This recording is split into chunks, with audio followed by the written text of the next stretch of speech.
Todos los días estamos escuchando que un nuevo activo está haciendo máximos históricos. Estamos en el máximo histórico del S&P 500, en el máximo histórico de la Bolsa de Buenos Aires, en el máximo histórico de activos puntuales como Apple, Microsoft, Nvidia y también en las criptomonedas. El Bitcoin hoy llegó a $109.000 cada uno, lo cual también marca un máximo histórico en el Bitcoin. Y es por eso que me están consultando muchísimo si es un buen momento para entrar, si hay que vender, tomar ganancias y qué hacer básicamente. Es por eso que hoy te voy a traer este video donde vamos a hablar de los máximos históricos, vamos a hablar un poco de la psicología de invertir en estos momentos y como siempre una conclusión final. Empecemos. Como te comentaba, hay muchísimos comentarios que me están haciendo sobre que si es momento o no entrar, por ejemplo, en el S&P 500, que son las 500 empresas más grandes de Estados Unidos, si es buen momento para comprar ya que está en un máximo histórico. Técnicamente no es que esté en un máximo histórico el S&P 500, tocó el máximo hace unas semanas, pero lo está tocando todo el 2024, lo fue atravesando muchísimas veces y sobrepasando el máximo histórico de una forma constante. Y como lo hizo el S&P 500, lo hizo la Bolsa de Buenos Aires y bueno, también lo hicieron muchos activos puntuales de empresas tecnológicas y también, como hablaba al principio, en las criptomonedas. Es por eso que surge esta como ansiedad de sentir si es buen momento para entrar o es mejor que haya una corrección y entro más tarde. ¿Qué hago con mis inversiones? Bueno, es por eso que se me ocurrió dividir este video en varias partes y la primera parte, para mi opinión, es la más importante y la que más tiempo le voy a dedicar, es la psicología del inversor. Con esto lo que me quiero referir es a la relación que nosotros tenemos con nuestras inversiones. ¿Qué esperamos a cambio? Más allá de obviamente lo básico que es tener un retorno positivo en nuestra inversión, sino en el mientras tanto, es decir, cuál es nuestra relación con el riesgo y qué eso nos puede impactar en nuestra vida, si nos puede llegar a generar ansiedad, miedo, frustración por el hecho de perder el dinero que estamos invirtiendo. Y eso es algo a tener en cuenta, que todo inversor tiene que tener en cuenta a la hora de invertir. De hecho, yo estoy haciendo una serie de cómo armar tu propio portafolio para el 2025, hablando de los distintos tipos de portafolios entre los conservadores y los más arriesgados. Y ahí se mezcla mucho también todo lo que es esta parte que vamos a hablar ahora de la psicología del inversor. Es decir, cómo es nuestra relación con nuestras inversiones. Y esto es muy importante, no solo que le dediques tiempo antes de hacer tus inversiones, o mismo si ya tienes inversiones, que le dediques el tiempo a ver qué querés de estas inversiones, si estás dispuesto a qué riesgo estás dispuesto a tolerar, qué pasa si vas a perder ese dinero, si no lo vas a perder. Son preguntas que hay que hacer sí o sí antes de tomar una inversión, justamente para poder dormir tranquilo. Si yo voy a hacer una inversión, pero que me va a sacar el sueño, porque si pierdo ese dinero, es plata que yo tenía comprometida para comprarme una casa, para irme de vacaciones, no sé, para el ejemplo que cada uno sea, y esa plata la voy a necesitar en el corto plazo y la estoy jugando en una inversión muy arriesgada y no voy a poder dormir durante 6 meses, está bien, quizás me fue bien y después me pude ir de vacaciones, pero los 6 meses que estuve sufriendo por esta inversión no me los devuelve nadie.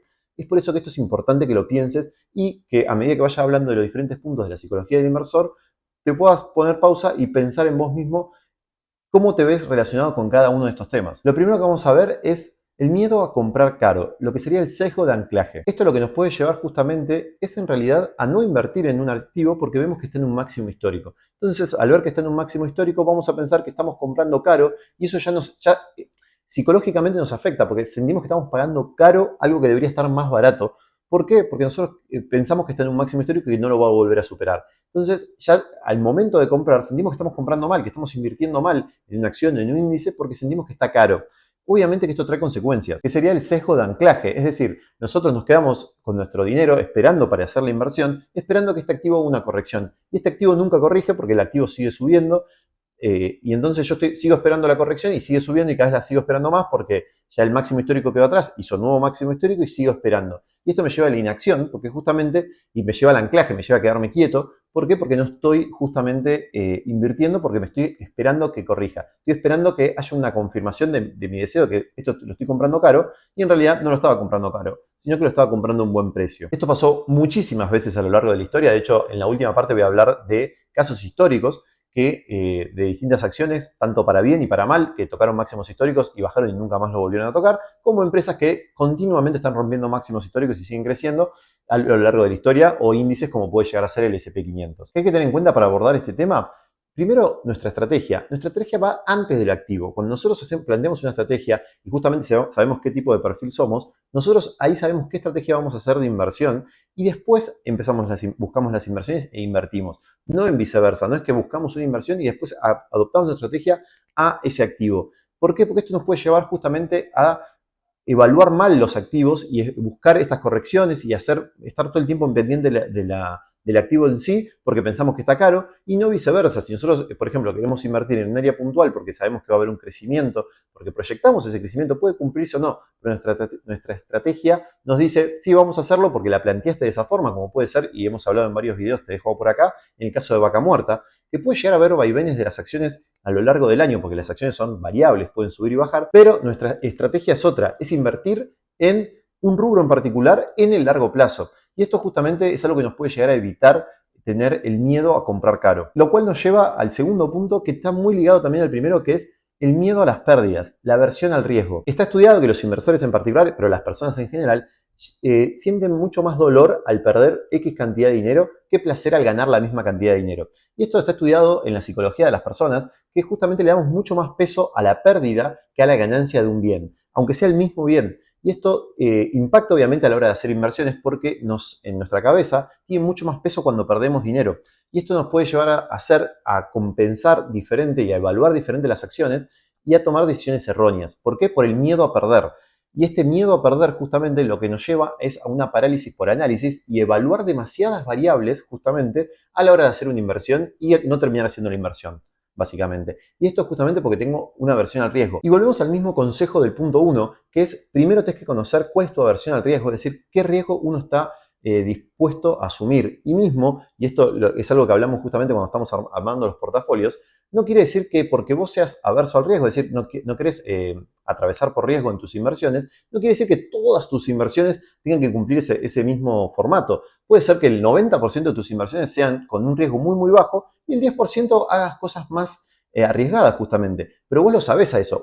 Cuando uno arma una estrategia, y volvemos a lo mismo del punto 1, cuando vos armás una estrategia de inversión, vos sabés que estás dispuesto a este porcentaje de tus inversiones asumir un riesgo más grande, que puedes llegar a perder ese dinero. Y vos lo sabés, a la hora de invertir, vos lo estás sabiendo. Entonces, la volatilidad de la inversión o mismo llegar a perder el dinero, te va a doler, pero no te va a doler tanto porque vos sabías que esa plata la estás usando en inversiones riesgosas, mientras que cuando mires para atrás, el 90% de tu capital está invertido en algo con muy poco riesgo que te está dando, por ejemplo, una renta fija. Y vimos justamente en la playlist que te dejo de los portafolios, vimos varios ejemplos.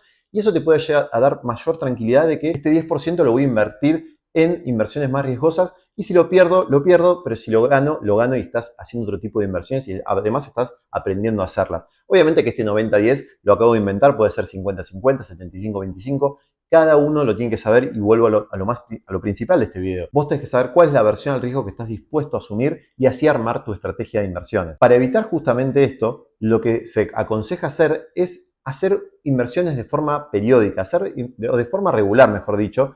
Es decir, si yo en vez de pensar mi inversión como entro ahora con todo mi capital a esta inversión, y la verdad que eso puede ser muy riesgoso porque ya mañana pasado pueden llegar a haberse modificado el precio de la acción en un mes. En cambio, si yo, por ejemplo, armo una estrategia de inversiones, entonces en mi estrategia, por ejemplo, el índice SP500, que yo sé que está en máximos, pero yo lo que hago es comprar todos los meses un porcentaje de la plata que tengo disponible para invertir, le invierto en el SP500. Hay meses que voy a comprar caro, hay meses que voy a comprar más barato, pero lo empiezo a comprar de forma regular. Esto lo que me asegura es comprar un precio medio. Y como justamente este es un índice que se estima que crece entre el 8 y el 12% de forma anual siempre. Hay años que crece el doble, años que tiene pérdidas, pero de forma constante tiene ese crecimiento. Si yo compro de forma regular todos los meses, automáticamente estoy diversificando el riesgo porque estoy comprando a veces más caro y a veces más barato y además me aseguro que a la larga siempre voy a tener una ganancia porque el índice siempre va a estar subiendo. Y no es que compré toda mi inversión, la centré en un mismo precio, sino que a veces pude haber comprado más arriba y a veces pude haber comprado más abajo. Básicamente porque estás comprando al precio promedio que tuvo, por ejemplo, el SP500. Si yo compré durante todos los meses, compré básicamente un precio promedio de todo lo que estuvo en el 2024 y no, a veces pudo haber comprado más caro y a veces pudo haber comprado más barato. Nuevamente esto se alinea con los primeros puntos. Tenés que saber tu estrategia, tenés que armar tu estrategia y una vez que la tenés, lo único que tenés que hacer es seguir tu estrategia. Y si la vas a modificar, tenés que evaluar por qué la estás modificando y no hacerlo de forma impulsiva. También está el efecto manada, lo que sería el FOMO, el miedo de quedarte afuera de una inversión. Actualmente todos están hablando del Bitcoin porque justamente está tocando máximos históricos y todo el mundo está diciendo hay que comprar Bitcoin, hay que comprar Bitcoin. Y entonces quizá como lo escuchamos tanto, uno tiende a pensar me estoy quedando afuera, como pasó también con el YPF y está pasando con YPF, que tuvo un crecimiento muy grande y se está hablando mucho de invertir en YPF y hay que pensar, pero tengo que entrar y eso nos puede llegar a nublar un poco la mente porque están todos hablando de esa inversión y tengo miedo de quedarme fuera de esa inversión y perder el dinero. Nuevamente, es lo mismo, es armar tu estrategia y seguirla. obviamente que puede llegar a haber opciones que se nos pueden llegar a escapar a nuestra estrategia porque vinieron en un momento único en la historia y se pasaron, pero también hay muchas veces que estas opciones vienen y yo si invierto en ese momento hubiese perdido dinero. Y quizá me quedo con decir, no la vi, no invertí en ese momento, tendría que haberlo hecho. Sí, seguramente va a haber arrepentimiento, pero también va a haber tranquilidad y a lo sumo, si es activo, vos lo analizás, lo incorporás a tu cartera porque sabés que querés invertir, por ejemplo, en Bitcoin, porque lo vas a hacer en mediano o largo plazo, por lo que sea, lo podés incorporar y nuevamente volvés con lo anterior, lo empezás a comprar de forma periódica. Está bien, doy un ejemplo con el Bitcoin que está a 109, lo vas a comprar parte a 109 y vos dirías, bueno, pero puede ser el máximo. Si empieza a bajar a 100, vas a seguir comprando y si sigue bajando, vas a seguir comprando y si empieza a subir, compraste y si empezó a subir. ¿Por qué? Porque estás distribuyendo tu inversión a lo largo del tiempo y no la estás centrando en un mismo punto. Y por último está el sesgo de confirmación. ¿Qué es esto? Justamente que yo leo y busco cosas que solamente me den la razón de lo que yo estoy pensando. Si estoy pensando que el Bitcoin es una buena inversión, estoy leyendo solamente influencers o solamente buscando gente que me diga que el Bitcoin está barato y que hay que invertir ahora, en vez de buscar un abanico un poco más amplio para nutrir mi información, para hacer mis inversiones. Y esto es lo que yo siempre digo en los videos, no solamente mires este video, puedes buscar otros, puedes buscar información. Yo siempre te dejo en la descripción de mi video las fuentes donde busco esta información y siempre busca gente que opine diferente en cuanto a una misma inversión para tener en cuenta a ver si se está escapando algo. Tendemos a no hacer eso, tendemos solamente a ver lo que se confirma con nuestras creencias y esto en las inversiones nos puede salir muy caro, porque una cosa es que en las cosas que nosotros creemos, que también tiene un costo, pero es diferente, no lo podemos medir de forma monetaria, en las inversiones informarnos mal puede ser muy, muy caro. Es por eso que lo recomendable que es mirar diferente. Si yo pienso que esto es una buena inversión, intentar buscar qué es la gente que dice que esto es una mala inversión, a ver si puedo llegar a entender algo diferente y decir, se me está escapando esta parte del análisis e incorporarlo a mi análisis y a mi cartera. El consejo, ¿cuál sería? Tener una mentalidad abierta y buscar distintos puntos de vista a la hora de invertir. Eso siempre nos puede ayudar, no solamente para ahorrarnos un sesgo de confirmación y caer en algo que yo pensé que era buena idea y había varias alertas que me decían que no, sino estar más confiado a la hora de hacer una inversión si me cuesta encontrar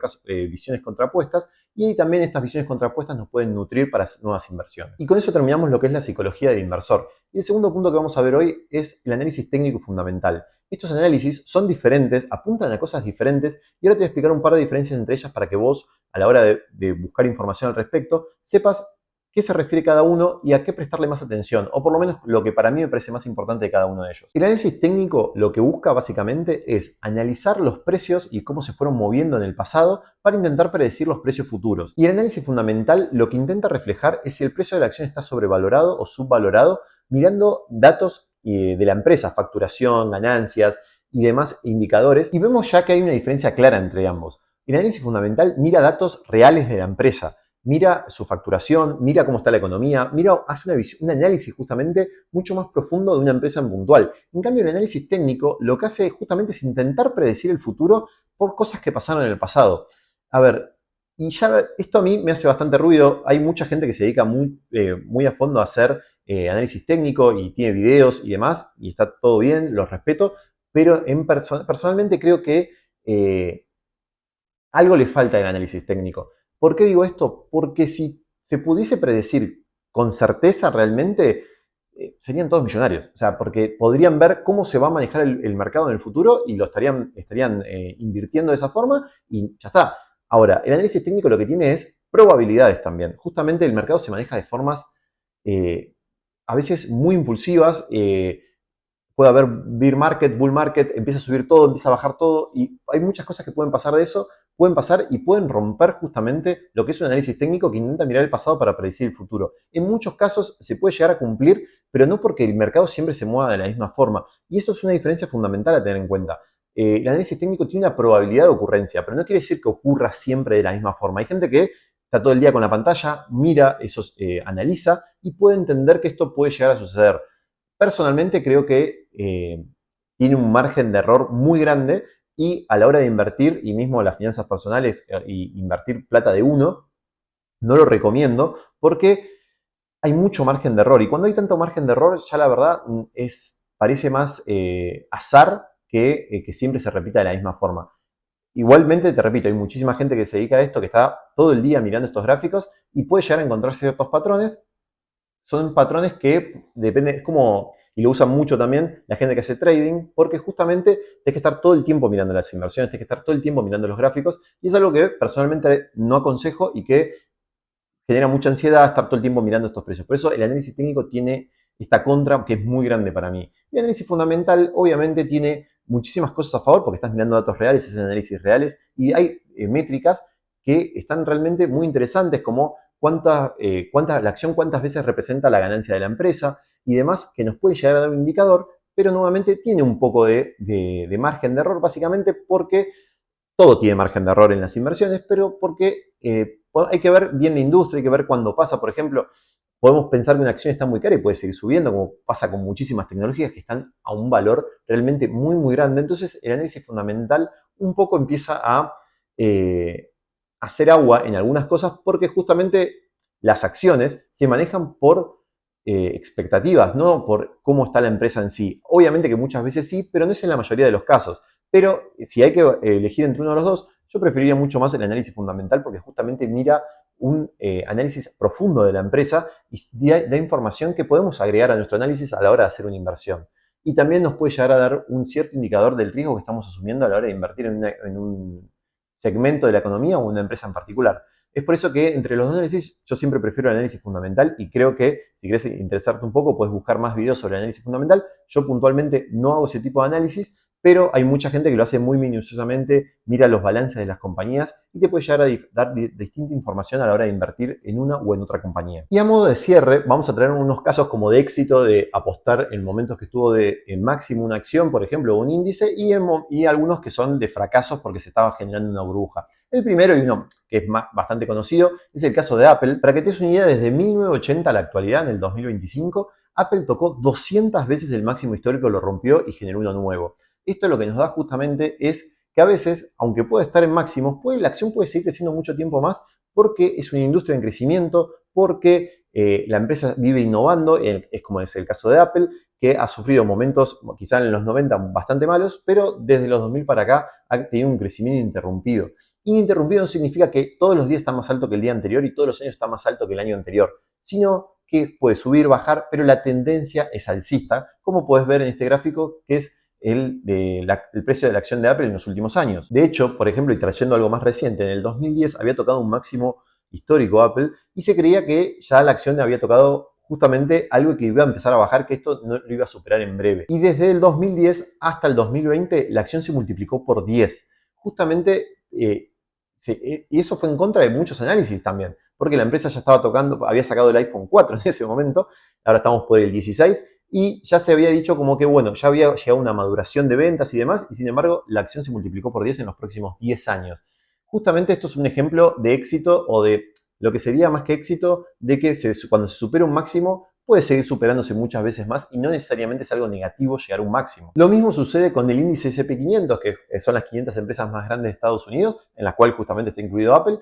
Lo mismo sucede, se tocó máximos, por ejemplo en la crisis del 2008 y tardó años en recuperarse porque tiene una volatilidad mucho más lenta que una acción en particular como puede ser en el caso de Apple, pero históricamente siempre está al alza. Ahí puede haber años negativos, 2, 3 años negativos, pero después en 2 o 3 años nuevamente puede llegar a recuperar todo el tiempo perdido. ¿Por qué? Porque es una inversión a mediano o largo plazo, no es una inversión para dentro de unos meses. Y eso también hay que tenerlo en cuenta a la hora de hacer tu estrategia. Vos tenés que saber para qué plazo es tu estrategia. No es lo mismo saber que voy a necesitar la plata en 6 meses que estoy haciendo una estrategia para mi jubilación o para dentro de 10 años. Obviamente que van a ser diferentes y puedo asumir riesgos completamente diferentes porque mi paciencia es diferente. Entonces, yo puedo invertir hoy y empezar a invertir de forma periódica y quizá los primeros 4 años no vi casi ganancias, pero los últimos 6 pude haber hecho más ganancias que si hubiese invertido en algo de renta fija, por ejemplo, porque el activo empezó a subir o el S&P 500 o en lo que yo estoy armando mi estrategia siguió subiendo. ¿A qué voy con esto? Lo más importante es la estrategia. Y en casos de fracaso, podría decirse, o de casos de que tocaron el máximo y nunca lo volvieron a recuperar, podríamos encontrar todo lo que fue la burbuja de los .com a fines de los 90 y muchísimas empresas tecnológicas como Cisco, que 20 años después todavía sigue con valores más abajo del máximo que tocó a principios de los 2000. Y mismo también le puede pasar a muchos bancos como el Bank of America, que después de la crisis del 2008 su acción se derrumbó, volvió a subir, tuvo muchísima suba, pero nunca volvió al máximo histórico o lo superó por muy poquito que tuvo antes de la crisis del 2008 por la crisis subprime en Estados Unidos. ¿A qué me refiero con esto? Que hay muchísimos casos de empresas puntuales, como te di, dos casos de empresas que se han logrado superar y superan constantemente los máximos históricos. Bueno, Apple y en realidad un índice como el S&P 500. También tenemos empresas que nunca lo logran hacer. Es por eso que hay que evaluarlo nuevamente en la estrategia de cada uno y podemos agregar algo del análisis fundamental para ver si esa empresa está o no en un máximo histórico sólido. Y también no solamente hay que analizar la empresa, sino que también hay que analizar, por ejemplo, la industria en general. Nvidia ya hace años que está totalmente sobrevalorada en cuanto a los análisis fundamental, pero sin embargo sigue rompiendo sus máximos históricos. ¿Por qué? Porque hay una expectativa de que la IA es el futuro, de hecho, y es el presente también en muchísimas cosas, y que Nvidia lo va a liderar tanto en software como en hardware. Entonces, hay cosas que exceden lo que es el análisis fundamental y exceden muchísimas cosas porque son las expectativas de futuro. Entonces, la acción puede seguir subiendo como puede llegar a tocar un máximo histórico dentro de unas semanas y no volver a repetirlo. ¿Cuál es nuevamente la sugerencia acá? Armar una estrategia y que esta estrategia esté diversificada.